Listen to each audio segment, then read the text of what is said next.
Alors, les Balmaniens ont commencé à tourner les politologues de Pinière. Maliens, Abado Mouyato, Mali, Génésie, Kassé, Kafranyoran. Ah, mais nous, c'est qu'il faut en Nabi, Ani Foura Mumbala, Ani Mena Conseil Mundi, Mali, Génésie, Mabi. C'est les politologues Segou Tungara depuis New York. Mais comment il faut, avec respect, mais Haklima Baby, Itata sur Kumaina. Mais Jamana Shima Delika Djongalunga Mbofa, Jamana Bejo Tien, Bejo Clélia Deka. Donc, Malion, ni a Mali Génésie, Masté Kasseka Franyoran. A Folofolo et Mouni. Nyamoya Kadidoyi. Toro, Ani Nyamoya. Ani intérêt personnel Keleo. Ayo Kumaina Mede. Neka intérêt Benina. Ano yen galo ne bako ko defensita parce que ne be fait ne be here soronina hali jamana dento te here sorala ne bo keleke ndogondo bora kunu ko kasaba ka mirika ko ne wuludi flana fana mu yetukunu abodo intérêt personnel kele ni donola aramade ni nata bonyana ibe kan galon tegelai ibe ken nyengoye ibe ke hasidi ibe ni mi kolosi ibe do hali ali be mo faka ayan dogondo ye nya jogo fodron kayira ka fa te ka horonya barake atara seba ka mairie sans fait ko les chiens enragés de New York ko ne kuma na dro ka be bonne ga fen dugolin do yi ne fana bora ngoni kunu kle bona ka sura ma bona ngon tigara la oh e ko mogo do wole ko e wuludi e du motiki wala de ko koro ko grand frère oh est-ce que là ne yi jolon to yire maka wuludo temetola so ko grand frère o wa yira ki yire ke wuludi o. Ça veut dire que parce que ils sont trop limités. Ils vont cibler le toit quand nous font. Billahi ou ka kala. Ibaro mbese tubabukana. Mbe Victor Igola digi. Mbe Senghor la digi. Ani nkalanindo ute kelinge. Kalan korote tubabukan fo ede aish. Kalan koro e ika analyse bo. Il faut être un créateur. Ça veut dire qu'il veut faire de créer. Mogoba foko ni kain. Mais qui est d'après Victor Hugo ou d'après Kalisa, il y a mogo toran tchénin fonin kara goromofo karaï kalabanti soni fanate maka.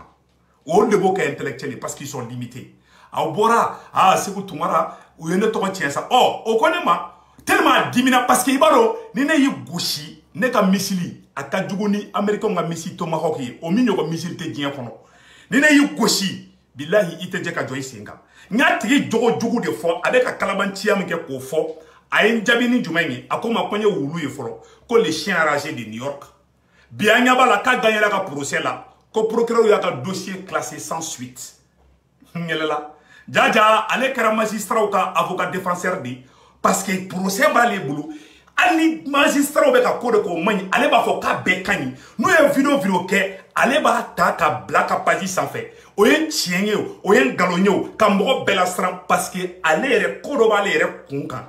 à sa place ne be mankundi ne abe tiena ali be kanet deme ne abala ngalon bi bolo ne te boko ngalon defensita ni oke o koro ka fo tienre la ite ka horonya barake abe fo de mako ce n'est pas du tout digne o kuma mun fora tellement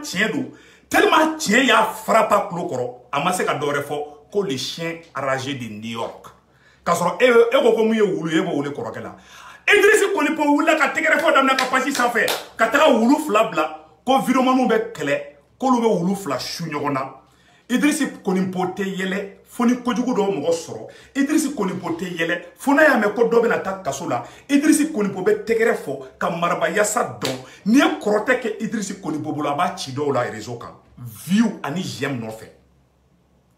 Ambe malien jendi Idriss wallahi kadini nga fina ngwe ika fanba de ne musoy ibi pare tu es très beau tu es élancé ika kalamun ke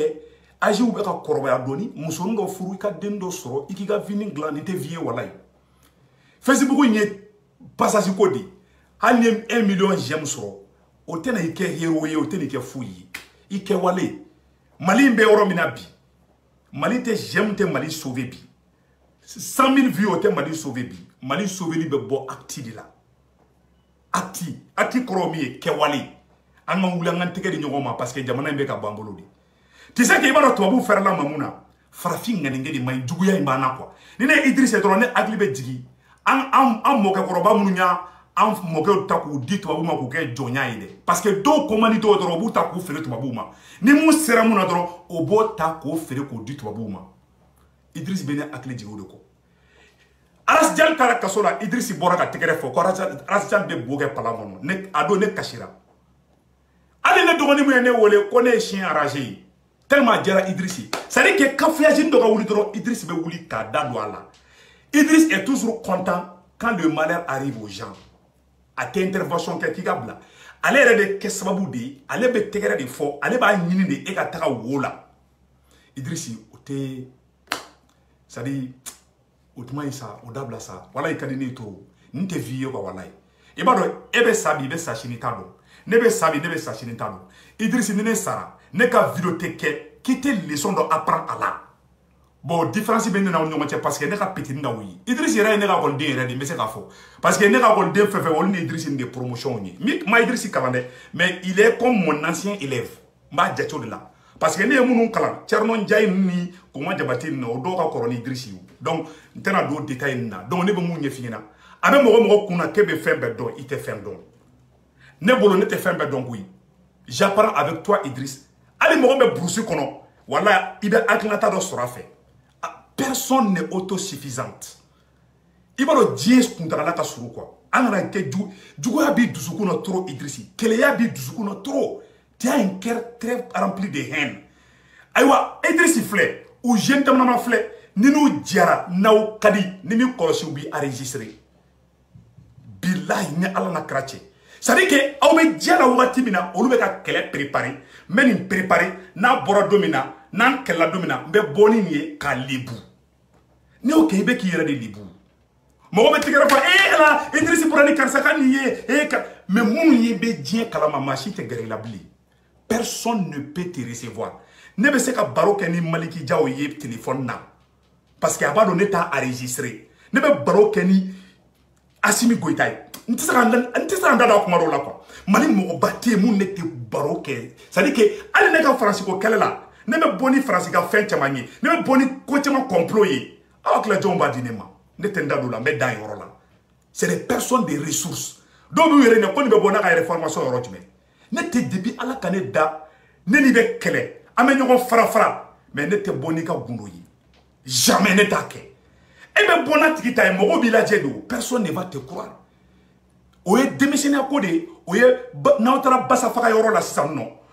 munu be basa faka kede munu ma malabelen go ka basa faka de o de ka barado ni enta fo fana bi ta fo ni enta fo fana bi ta fo ça c'est des trucs pour les gamins wallahi ni ala na krache mais doye on ko so doye to malla koni segut ko les chiens de Nioro kona kuma ko me bo mbora tellement mbora mbetla ka sigi ka botugu nindi chantage te segut ngarata jamais o teneta o madeli kaneta. Et je ne recule pas. On a tous un mauvais passé. Dans les passés. Ma chita na personne n'est parfaite. Mais comment bideka? Andanga munde ke bi. Am se avancer tchoko djume. Do be no tellement namara kadi. Abara mali jeunesse do be. Aw be diala wati mina. Ou be ki blen. Nou tara ali shiso kono. Billahi ubiga nyegen jati mine. Ika fauteuil, i muso, i den. Ika jakuma, ika wulu, ou ba be remarqué ni mi kolosu ba filmer. Avec le dom drobo tout ce qui fait Facebook sans fait. Et car ça ka fauteuil farafara do, car ça beta. Aw de la ka ministre du même denye kake. Aw ibeka denye kake wa. Aye Alpha Omar denye kake wa. Aw mogo ba ka cité ta fait. C'est des petits hommes qui le font. Et bien c'est à gagner argument contre argument ka soro mani ko ke. Et ma viromanu, mali viromanu besara ne bunya. Mali viromanu chama sara le bunya. Ça ne be kuma foka wasa. Nte mo enregistrer. Et puis ça ne collé njele ba foko derani mulabi. Ne jele ba foko derani mulabi. Ma chite mali kono kibise kanendo. Ati wallahi billahi. Mais dans les passés nyoko ke munu mai. An kumbe kabashon ke. Et puis mali politicien chama be non. Ne fanchini adoyi. Ado kumene deme dans le passé. Ado kumene deme. Nega passeport, Mali passeport, il y a nega Amérique nationalité soro. Le dernier passeport que j'avais, le dernier passeport malien, il y a plus de 10 ans. Nene Mali passeport tchakachani 100 ans. Mais moi, je ne Mali passeport soro, moi, je suis Soumaïla Sissiri. Est-ce que ne peut pas faire Soumaïla ka dorme que l'intérêt konoa? Ama dine ma ko campagne kenye. Soumaïla Cissé dans la 2013 États-Unis. Aye war boka dama. A moment mon campagne té. Konya daga communauté ma aya dun. Wallahi ma fo aka voter ni. Wallahi Soumaïla Cissé o ke onyi. Momo Soumaïla monti fere, monti ka politique fait, monti français fait ayela la. Awo non ko ni menasa, ko ni awtai. Aya minanya ke pa. Est-ce que ne be se ka fo Soumaïla ma dinema? Boube kume war dama. Uya dema uya fon dama. Nto wallahi nto fo ko do. Mama dima ko ni mine ika taka ni fo karsama mais do be balo de la kango tie fo. Ne tenta dugo de. Fen jama diranema. Mais amadi ma ko wuli kaninke machine mami yake ni mabona previenti ya fima. Kafo ko ni ne dira ema a flem ni dirima boy kata ni fo karsama ou be boy kan ma jami ko jeli ma delika kente jeliye ni horon dindi. Même fanitinu be ou me kanonu kenye kanu bagamu be ou be fenu dia. Mais mali jeunesse a ben ala che na o mo clé avec Kaudela. Idrissi ibi ko ki pare ka karabatiri do ni sonjalendo. I fadugu de be kachi malla. Idrissi ete Bamako kai, Sékou Tounkara te Bamako kai. Ebi ga mobili ntai karabatelen do no la betara jadisu bi kumbe srala. O do yakli be jigi Sékou Tounkara ka kumako. Sari kale dugo it se ka sauver ka yere to nyogon kele wula, nyogon détruire wula. Environnement do be billahi nou yi julamolo photo soro ba gardi. Nou yi soro musokolo ba gardi. Nou yi dale soro ali gorondo. Ande beta environnement do ka sokono. Ne environnement te ko ne bi muso yelendo. Ne tara Paris, kata Mandela Cissé fait, kata Momo fait, kata Baba Kabaral fait, ne Baba Kabaral denjo ne ta yelendo. Ne tiga famille jatimine, alle Baba Kabaral ka so imagine ne konobli. Mais tellement ou escroc ka tia vidéo manuna, nous ta fait, kata fait, ou bika so jatimine. Fait be oba be jatimine, na o kelando na drobe tiski ireso kaka befo. Ibo ye mali de la. Ou ye mali dignité boala. Awa ou be ñogon kele jow no fe mali zomba ou no fe mali mogolangolo mbaw no fe. A ben ala na krache. Donc amemu nya fo bela jelna. Ala ka ke dumanda am bela jelema. Idriss koni po mali yam betadi. Ite mali ko kala Idrissi. Ne Idrissi ni sonjale ni ya karabatele sigire domina ni sonjale be. Ibita sura be ka kuma mogodoka. Idriss ka combat ou individuel de un combat individuel ka bon mogo do contrôle à chaque fois ka combat chamaoudi ou be niay ka dado kuma là c'est pour que ka mogo blanco na ou be mogo be kelemuna par exemple ay do be ka kuma fone madron ko do ene wole ko ne wulu dron atra wulu fla photo bla ça dit koroma tegeli je parce que ibe da soro ay suro be ka o ka page la je ka page la je pour savoir ni mena munde fo Sékou Tounkara ma Sékou Tounkara fana be na munde fo ni ma voilà des choses qui avait mou fait. Boni na jashi kan bla be kofe a ben ala na krache ni na bela jele bla be kofe o do ko so ango mogo ma anga kenyon fe Idriss ni ne Sékou Tounkara sara wallahi ebene shudu Idriss ni ne Sékou Tounkara sara ni ene dengi a hina bi mi be war dama o doni ngelena Sékou Tounkara jugu ya tseka ki wono parce que avec kaburu kono déjà et c'est la miro là ça va tomber ça là ça y a c'est que dans ta des moments un autre. Et chacun va répondre à ses axes. La jeunesse malienne, avec la clone bien, non. Et ma jeunesse ici, Tchakorban ne ka si sur la tafe. Allez go, allez sumuronu, ou tegelemana, ou bet Tchakorban ne fait quoi. Ça dit que, ou embarque banendo, physiquement et moralement. Billahi, dignité bebafuira. A bekara nyon djouya kelaudi. Fone ka black karsanya fait. Nene ya mebi Idrissi ke kera mali président, ne ba fo tari. Idriss koni pone minana ke don kaso la bi billahi ne ba fongo ka bla ne be mogo kele ne bi kele jogo de la ka kele ki jogo bla parce que mali ne mo tero burange bulla ka ke jiju ka taka jiji ka ke jiju ka deliba ja procès ba le fona bulu ale fona be ka intérêt défensita au détriment de la réalité bi ka soro ka bossa ko vive la justice malienne ka fora ko ale ka dossier ko c'est classé sans suite parce que c'est ça qu'il voulait. C'est des gens qui vivent de la lutte. On est tient de quoi? Au fond, les manga mongo dadjen. Ça dit que ante ka faranyo kan dalonka. Et zonye nete chouin et ne faranyo kan ne kanga e dogo de fine ka dabla. Aye ta barauke. Ne kumbe yoro Joshua ke malila yani ngana. Tu sais que aye mali milliardaire la aye mama la je. Mama la kunte ni ke ka war soro. Roi 12-12 ko kale kumbe Samara Sireke. Je suis très fier de Roi 12-12. Roi 12-12 ko kale. C'est-à-dire que Alama Dema ni il nata bunyala ni peresra ni rostara ma ibe stara dugu tche. A bébé bolla politicien tchekoroba do fait le plus grand voleur, les plus grands criminels du Mali. Ni jeune tlanche bébé ko oluka jolbawdi. O be soro ku jo ne Thomas Sankara de ambe sa Maliko la ni couronne tche Maliko te. O te Maliko kele la. Billahi nene ala na krache Maliko kele te. Ora to ne di mo te ben. O ko ne o ta fan tene la ko na fan tene la. Tu as vu ko chego erebe kanjo ne te kanao. Donc, question posée, nous n'était pas chika kana. Malembe, n'abi jogo fa ni tifo te kelingi. Ibaro, ça dit que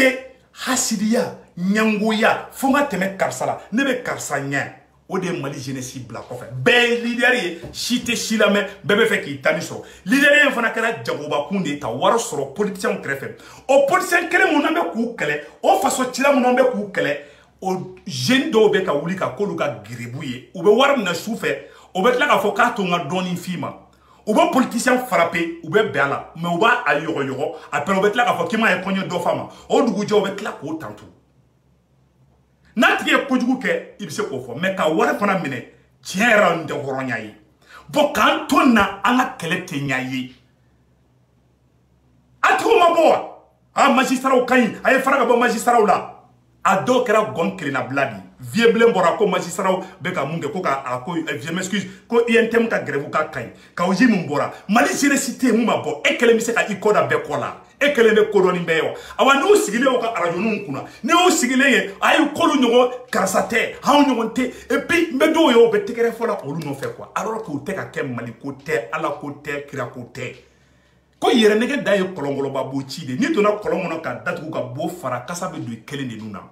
na sigi nyogon nege na yanno jamana be boambulu kanto dina ebe ta warne politicien muna na wusura passeport diplomatique ba bola beni da France wa abeta Amerique ebe bamako a juguma be ba wudi soroyi abaga munu defensita ou don mena ou muso bena jigi Amerique ya ou muso be ta jigi France nationalité bu dembulo abu muso bulu abu yere bulu ou dogolebe na wusura domina ou be boli kana Amerique na wusura domina ou be boli kata France ou ka sate malila amunu ye fantan dengi an yɛrɛma fana tɛ ɲɔgɔn fɛ dɔw bɛ fɛ ka kɛ fɛn ye kolo kan fasa kan namara ni ngalon sira kan ka mɔgɔw fara ɲɔgɔn kan ka taga wari ɲini n'olu tɔgɔ ye ka mɔgɔw fara ɲɔgɔn kan ka fɛn sugu bɛɛ sɔrɔ ka taa k'i sigi ka taa tellement ils savent qu'ils sont faux n'u ni mɔgɔ gɛrɛla ɲɔgɔn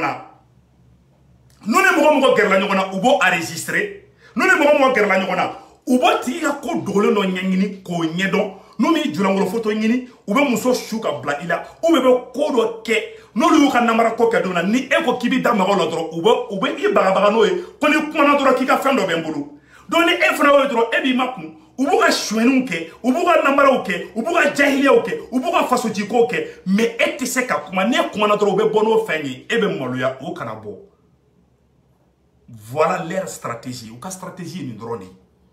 olu dɔw fana bɛ ka kuma k'u bɛ Mali fɛ f'u bɛ kasi fan dɔw bɛ kasi Mali cira ala de Mali cira Mali ta tiɲɛna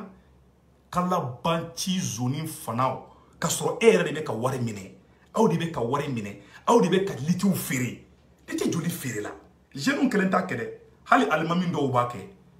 hali politicien kɔrɔba dɔw b'a aw bɛ ka politiciens fɔ ko politiciens man ɲi fɛn jugu fila de bɛ Mali kɔnɔ a t'a dɔn karamɔgɔ dɔw bɛ olu man ɲi dɛ ani jeunesse fɛn min politiciens fana ka fisa ni jeunesse ye bi n bɛ ka tiɲɛ de fɔ n ɲɛna n'i taara jeune mun na dɔrɔn o b'a cu n'i ye n'i taara mun na o b'a cu n'i ye o bɛ wari min na gauche à droite o bɛ sɔrɔ k'u sigi cɛkisɛya kan fɔ la mun na ne bɛ kariya ka nin bɛɛ fɔ parce que ne dalen min yɛrɛ la ne b'a dɔn o tɛ ne ka logique ye quoi Idriss Kolibo wala ka di ne ye ne b'a dɔn Idriss i tɛ wari minɛ dɛ n m'a fɔ n ko Idriss Kolibo bɛ wari minɛ dɛ pour le moment Idriss tɛ wari minɛ mais Idriss Jarabi ye j'aime ni partage de j'aime dɛ i ka ale ka vidéo k'a j'aime ka yɛlɛ a partage ka yɛlɛ cɛ Idriss ka vidéo lajɛra ko a bɛ vidéo mani bɛɛ ka vidéo view lajɛ karisa yɛrɛ est ce que karisa ka vidéo yɛrɛ tɛ lajɛla sisan parce que nakanaka de b'a la a b'a bɛɛ kalama a bɛ si page bɛɛ kɔnɔ Mali page hali ni Fali ye Facebook dayɛlɛ bi Idriss Kolibo bɛ taa don a kɔnɔ k'a ka page lajɛ c'est à dire que cɛ bɛ tɔgɔ nɔfɛ a bɛ fɛ ka j'aime ni fɛnw ɲini Idriss olu k'o dabila an jeunesse dama an kana ɲɔgɔn juguya quoi nafa t'a la walayi e mun ka kunu ne yɛlɛli ma de quoi ne b'a di combien de ma wulu ko kuma fɔra dɔrɔn a taara wulu fila bila a sera a ye ne kɛ wulu ye ka dɔ in kɛ wulu ye ko Facebook virement bɛ kɛlɛ tan cogoya la jɔn mɔgɔ fila jumɛn bɛ kɛlɛ la ne ni Malika ye o dɔrɔn c'est tout mun bɛ Mali la ne n'o dɔrɔn de bɛ ka ɲɔgɔn jaabi hali sini n'u y'ale minɛ u de la ka minɛ ka don kaso la n ko n y'a nɔfɛ kɛlɛ kɛ hali sini n'u y'a minɛ ka don kaso la ne bɛ bɔ n ka y'a bila Idriss Konipo ni e ye problème sɔrɔ ne bɛ kasi walayi n t'a kɛ ko n ka ko diya i ye koyi n b'a kɛ Ala kama n b'a kɛ parce que n ye maliyɛn de n b'a kɛ parce que Mali jeli b'i la cogo Mali jeli bɛ nin na awɔ a bɛ ne kun na en tant que i tɔgɔ ko i ye maliyɛn de ye i ye ne dɔgɔnin de ye i ye ne kɔrɔkɛ de ye i ye ne fa de ye i ye ne ba de ye ni ko y'i sɔrɔ ko ye ne sɔrɔ o de ye notion de patriotisme ye mais jamana bɛ ka ci jamana farabagaw dɔ bɛ dogo ka taa wari minɛ olu bolo ka tila ka kuma bakolo yɛlɛma nkalon kan bɛɛ b'a dɔn nkalon don cɛ o jamana jumɛn jɔ o jamana jumɛn jɔ o tɛ jamana jɔ sa an ka kɛlɛ kɛ hɔrɔnya kɔnɔna na n bɛ mun fɔ Mali jeunesse ɲɛna n'a bɛ baara kɛ a ye baara kɛ nin tɛ vie ye walayi bilayi nin tɛ vie ye o ye ne ka conseil ka fɔ a ɲɛna n'an bɛ baara kɛ an ka baara kɛ an ka jamana bɔ bolo la mais an bɛ logique mun bɛ yen nɔ ka taga dɔ ma balimaya ka kɛ dɔ ka avocat défenseur ye pour ton intérêt personnel a tɛ marcher sa ni ne y'a ye n b'a fɔ cɛ n teri tɛ mɔgɔ ye n balima tɛ mɔgɔ ye tiɲɛ sira kan mais Maliko sira kan n balima de bɛɛ ye voilà n b'a fila différence bɔ ka bɔ ɲɔgɔn na n bɛ tiɲɛ f'i ɲɛna parce que ni ko n balima ye dɔrɔn o kɔrɔ kana tiɲɛ f'i ɲɛna n bɛ tiɲɛ f'i ɲɛna parce que ne bɛ tiɲɛ fɛ ka tɛmɛ e kan ne bɛ tiɲɛ fɛ ka tɛmɛ ne yɛrɛ kan ne yɛrɛ fana bɛ fili koyi awa ne yɛrɛ fana delila ka fili fana ne yɛrɛ fana delila ka kojugu kɛ ka tɛmɛ fana ne b'o fɔ piyan awa ne nimisara o caman na bi que tout le monde n'a qu'à changer ni ko k'i bɛ changement fɔ mɔgɔ ɲɛna il faut k'a ka daminɛ e yɛrɛ fana la et je dis cela en toute sincérité n'an ma changer Mali in bɛ bɔ an bolo bi la n bɛ tiɲɛ de fɔ aw ɲɛna Kidali filɛ nin Nigériens Burkinabɔw de bɛ taa sanu bɔ Kidali si la jeunesse malienne était consciente sisan b'a sɔrɔ Kidali b'an bolo si la jeunesse malienne était consciente walayi Mopti kun tɛ ci taa ɲinina nkalontigɛla kalabanci zoni fana ninnu olu de b'anw senkɔrɔ k'an ka kɛlɛw ɲagami kuma bɛɛ u bɛna dɔrɔn u bɛ Thomas Sankara ka gulokibaw dɔn ka Modibo Keyita ka gulokibaw dɔn ka Haile Selassie ka gulokibaw dɔn ani jɔn tuguni ani Martin Luther King ani jɔn tuguni ani fɛnkɛ Jerry Rawlings ani Jerry Rawlings de ka sɔrɔ pou moriya a dɔw fana ko le Gandhi Mali ye Gandhi su tɛ yafa dɔw ma dɛ a Modibo Keyita su bɛ ka dɔw danga déjà depuis sisan c'est à dire que sugɛla de bɛ ka wuli aw nɔfɛ bilayi ni Ala n'a kɛra cɛ i y'a ye aw bɛɛ bɛ ka jasi awa Karim Keita n'a m'an kɔlɔsi Karim Keita bɛna Mali mara parce que Karim tɛ ninnu kɛ o ale ye président den de a ye ministre den jumɛn ye k'a bɛ ka mɔgɔ enregistré a ye ministre den jumɛn ye k'a bɛ ka bɔ ni mɔgɔ ka ko dogolen e min b'a kɛ maliyɛn si tɛ da i la maliyɛn bɛ tigɛ i la i tɛ se ka taa hali député yɔrɔ la jɔn bɛ da i la qui va te croire parce que quand tu es fainéant tu es vaurien tu cherches toujours ka mɔgɔw escroquer ka mɔgɔw arnaquer nin ye arnaque pure et simple de ka don mɔgɔw ka fɛn privé la pour que e be galon ni nambara mun kɛ n'olu y'o fɔ don min e b'olu bagabaga n'o ye voilà leur stratégie u b'o dɔrɔn de kɛ u bɛ taa don ministre dɔw kan ka taa don député dɔw kan ni ye seka dɔw ye bi hali u bɛ président jurangolo photo u ka k'u bolo dɔrɔn u k'o yira président na dɔrɔn a dɔw de la ka kɛ hali Karim Keita la maintenant n da d'u la hali Karim a dɔw y'a kɛ Karim na Karim ko k'a t'a di o mɔgɔw b'an senkɔrɔ maintenant n da d'o bɛɛ la o a dɔw b'a kɛ di a dɔw bɛ sɔn ka hali kunkolo tigɛ u yɛrɛ ka intérêt nɔfɛ c'est des gens qui n'iront nulle part Ala yɛrɛ t'u fɛ Ala y'u barika ban de awa mɔgɔ mana tugu kɔ i bɛ tila ka réalité awa mɔgɔ min tɛ b'u kɔ fana o kɔrɔ k'i n'a tigi bɛɛ fana ye kelen ye Ala sago aw sago n'an m'an tilen an k'an tilen a ye taa mansɔnkɔrɔ baara bɛ yen bilahi milliardaire fɛn fɛn bɛ Mali kɔnɔ a si ma wari sɔrɔ nin cogoya la a bɛ ka mun kɛ maa si tɛ kɛ fɛn ye nin cogoya la i bɛ bɔlasɔninw sɔrɔ i bɛ fɛn dɔw sɔrɔ i m'a ye dɔw bɛ sa dɔrɔn ka wari bɛ tunu a bɛ k'i n'a fɔ jinɛmuru wari u bɛ sa dɔrɔn u denw bɛ sɛgɛn u ye terrainw bɛ feere sow bɛ feere mobiliw bɛ feere a caman bɛ sɔrɔ nkalon de kan i b'i yɛrɛ ka diɲɛ tiɲɛ k'i ka lahara tiɲɛ k'i denw ka diɲɛ tiɲɛ k'u ka lahara tiɲɛ parce que e bɛ fɛn mun minɛ nkalon ni namara kan a tɛ nafa ɲɛ hali i den ye awa n'i sara bilahi i denw t'a nafa dun e yɛrɛ tɛ hali a diya bɔ a caman bɛ yen ni kɛridimi t'a dɔw la i bɛ taa sɔrɔ kɔdimi b'a dɔw la ou bien i bɛ taa sɔrɔ a dɔw bɛ bana dɔw b'u la mun b'u tɔɔrɔ kuma bɛɛ sa Ala tɛ se k'a k'i ye k'i lafiyalen to diɲɛ in kɔnɔ quoi u t'a fɔ dɛ mais bilahi u tɔɔrɔlen bɛ voilà pourquoi il faut avoir la conscience ne nana Amérique ne ye fantanden de ne tɛ faamaden ye dɛ ne nana Amérique ne somɔgɔw de bolo fara ɲɔgɔn kan ka ne bila ka na Amérique c'était ne somɔgɔ si ye ne nana Amérique alhamdoulilah n ye kalan kɛ parce que dɔw a bɛ kɛ dɔw kɔnɔ ko ne ye faamaden de ye ko ne nana Amérique ne tɛ faamaden ye dɛ ne ka kalan kɛ ne ye jɔsi de kɛ Amérique jɔsi kɛ u ye burusiw jira n ye kalan k'u ka université la ka diplôme sɔrɔ n fa ma n ka kalan sara n ba ma sara voilà n b'o yɔrɔ fɔ k'o éclairci parce que dɔw bolo ko ne ye faamaden dɔ de nalen yan ne tɛ faamaden ne ye fantanden tɛgɛjɛ de ye ne n'aw bɛɛ ye kelen ye an bɛɛ bɛ kɔnba kelen de la mais n'an ma kɔnba ye n'an ma yɛrɛ ko bɔ a la yɛrɛ intérêt bɔ a la ah ne bɛ $3 sɔrɔ yan fɛ $2 bɛ di dɔw ma environnement dɔw bɛ yen nɔ hali n'i ye $2 d'u ma u b'u dala ka yɛlɛma où est la logique u bɛ bɔ u tɛ se ka Segu Tunkara kɛlɛ o u bɛ bɔ n'u ma fɔ ko Segu Tunkara cɛ ka jugu u b'a fɔ ko il est fou ou bien u b'a fɔ a ka fɛn dɔ bɛ n bolo yan fɛ ou a ka nin bɛ n bolo yan fɛ n'a bɛ mun bolo n'i ma bila n tigɛr'i la n'a bɛ mun bolo n'i ma bila n tigɛr'i la n'a b'i bolo n'i ma bila n tigɛr'i la wallahi bilahi mɔgɔ si tɛ se ka fɛn bila k'a bɛ ne détruire a tɛ yen c'est à dire a dɔw bɛ kuma i n'a fɔ Ala bɛ dilan don min na a dɔw bɛ kuma i n'a fɔ Ala b'i dilan don min na o kɛra olu sigilen ɲɛna olu de bɛ se k'o tiɲɛ Ala ye fɛn mun dilan Ala de bɛ se k'o tiɲɛ maa si tɛ se k'o tiɲɛ ni Ala ma sɔn a ma c'est à dire a dɔw bɔ tellement u tɛ fɛn dɔn u limitelen don u bɛ na n'o chantage vie modèle ninnu de ye ka bɔ ka bagabaga mun kɛ parce que ce sont des fainéants mo de fingina ya mɔgɔ mɔgɔ la ma barika bannen tɛ tɛmɛ tigiw kan o so domaine de ɲa ɲalen bɛ mais ne b'a fara ka bɔ a caman na ɲina n b'a caman bala n b'a caman détruire a ko fasugu na n'i y'a ko fasugu ta ka ɲɛsin ne ma dɔrɔn i bɛ tɔ yɛrɛ bila i la de quoi parce que ne t'a dabila de quoi ne b'a pousser de jusqu'au bout c'est très grave cɛ k'i ban baara ma ka taga ka tugu i filanw faw kɔ ka wariw minɛ u la nkalon tɛgɛ la a caman bɛ vie o cogoya de la qu'on arrête ces conneries jamana jumɛn bɛ se ka jɔ nin kan ne bɛ mun ɲɛfɔ Mali jeunesse ɲɛna an ka baara kɛ an kana nata mɔgɔ la bilahi ni nata bɛ mɔgɔ kan i tɛ tiɲɛ fɔ an na n bɛ ka tiɲɛ de fɔ an ɲɛna ne ko ka di politicien caman ye caman b'a fɔ ko cɛ ko nin cɛ in kunkolo man ɲi ko ne ye wariko kuma fɔ dɔrɔn k'a bɛ taa wariko kuma tɛ ne ni mɔgɔ cɛ depuis Ala ka ne da mɔgɔ ma deli k'a fɔ ko ne bɛna i ka nin kɛ depuis Ala ka ne da fana ne ma fɔ nin di yan ka nin k'i ye a tɛ o ayi ne mago b'i la n mago bɛ fɛn dɔ la n bɛ se k'a fɔ karisa nin di yan n delila k'o kɛ n bɛ service demande i fɛ karisa ne dun bɛ nin nɔfɛ dɛ a banna mais karisa nin di ne ma pour que ne ka nin k'i ye nin kɛ ne sara ye ne sara tɛ mɔgɔ bolo ma deli ka sara de minɛ mɔgɔ la je le fais pour l'amour de ma patrie mais wallahi maliyɛnw n'an ma kɛ Mali in fɛ n'an ma ɲɔgɔn destruction ɲini dabila cɛkɔrɔba in u denw Mali zonbaw Mali fagabagaw olu denw bɛ tila ka na anw mara parce que anw yɛrɛ fana kɛra faden sago ye minnu ye jamana in ci n'u denw ma tila ka ni sigi an kunna an denw bɛ tila ka kɛ olu denw ka sarakaw ye anw kan k'an yɛrɛ ka avenir de lajɛ ka miiri an wolodenninw na k'olu ka kalankow lajɛ ka baara kɛ an sɛgɛn n'an wɔsi la Barack Obama a y'i débrouillé de fo ka kɛ Amérique président ye a ma arnaque kɛ a ma kɛ mɔgɔ ka escroc ye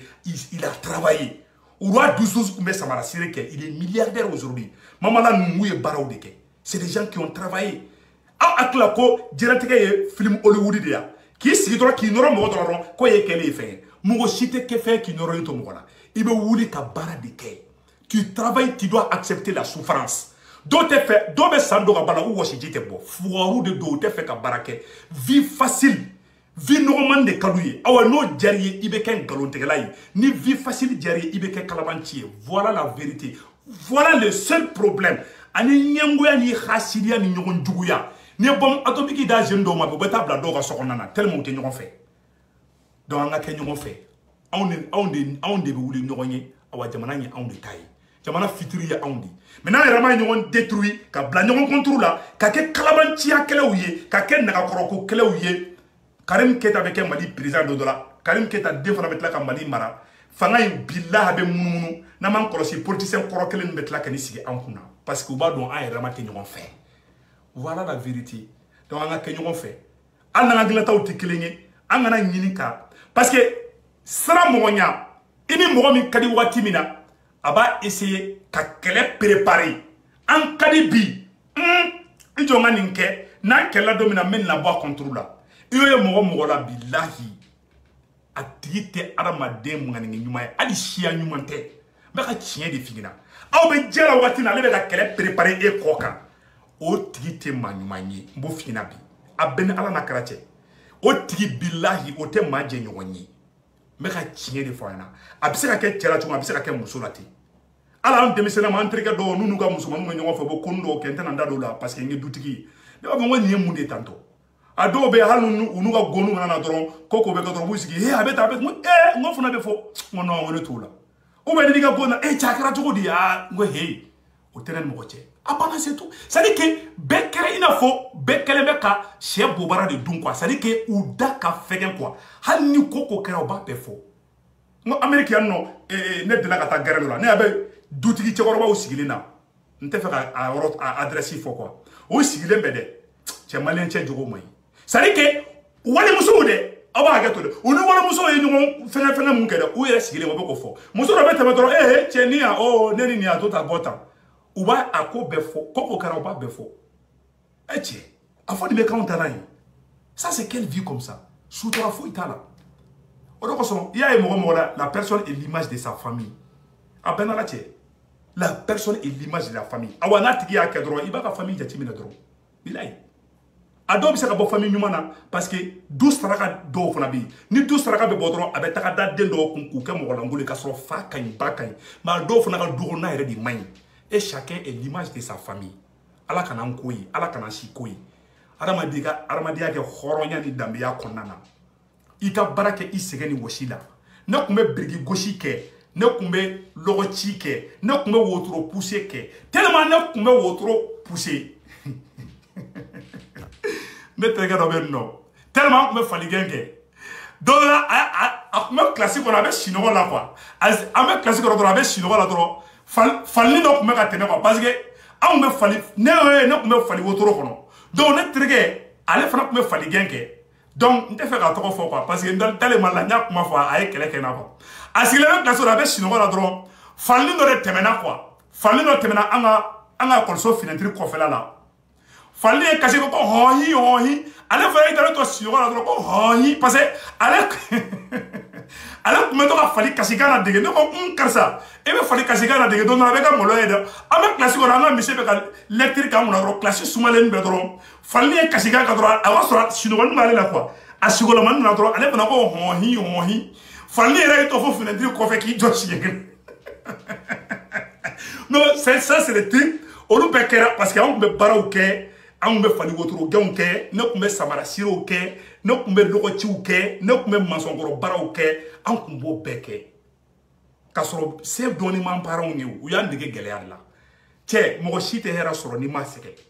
caman tɛ fɛ ka sɛgɛn de caman bɛ l'argent facile de nɔfɛ n'i b'o nɔfɛ i bɛ kɛ faden sago de ala kana ko ye wa assalamu alaikum warahmatullahi wabarakatuh Idriss Konipo je t'aime beaucoup walayi i ma juguya tɛ quoi mais tiɲɛ na kɛ mɔgɔw fɛ dɔɔni quoi sanga ko in fɛn nafa t'olu la cɛ walayi kɛ mɔgɔninfinw fɛ Idriss walayi i kɛra ma ɲi fɔ walayi c'est à dire que tu te réjouis toujours du malheur des gens ni ma taa fɔ autorité mɔgɔw ka n don kaso la ou bien autorité mɔgɔw n don kaso la ɲana c'est à dire que chaque fois que quelqu'un a des problèmes il est content n y'a remarqué de kɛ donc a dabila a ma ɲi an ye gɛlɛya sugu bɛɛ kɛ diɲɛlatigɛ la walayi e ma an terikɛ to kilasi kɔnɔ ka fali kasikanw bɛɛ ladege ya o b'a yira an tun bɛ faligɛn de kɛ jaabi f'an kun ma tɔgɔni fɔ ka fali fɔ k'a da kan mais n tɛ fɛ ka tɔgɔ fɔ Facebook a ye sinon a yɛrɛ bɛ lii na a ɲɛ bɛ na o n taalen Mali la dɔrɔn n ko fali karisa parce que n'a tigi tɔgɔ san nɔ par exemple a tigi tɔgɔ ka kɛ i n'a fɔ par exemple sa ko saliya ko fali saliya donc an ye falinin da tɔgɔ kan ne o tora ne kɔnɔ ne taar'o fɔ dɔrɔn a y'a kɛ kɛlɛ ye donc balimaw an ka baara kɛ baara de bɛ mɔnɛ bɔ mɔgɔ la vraiment n bɔra ka nin vidéo de yira aw la jeunesse a y'a tɛgɛ di ɲɔgɔn ma ne bɛ bɛɛ jogo fɔ a bɛ goya ye dɛ mais bila ne de bɛɛ jogo fɔ awɔ n'an man tilen fali kɔ la Mali in bɛ tilan na a k'an bɛn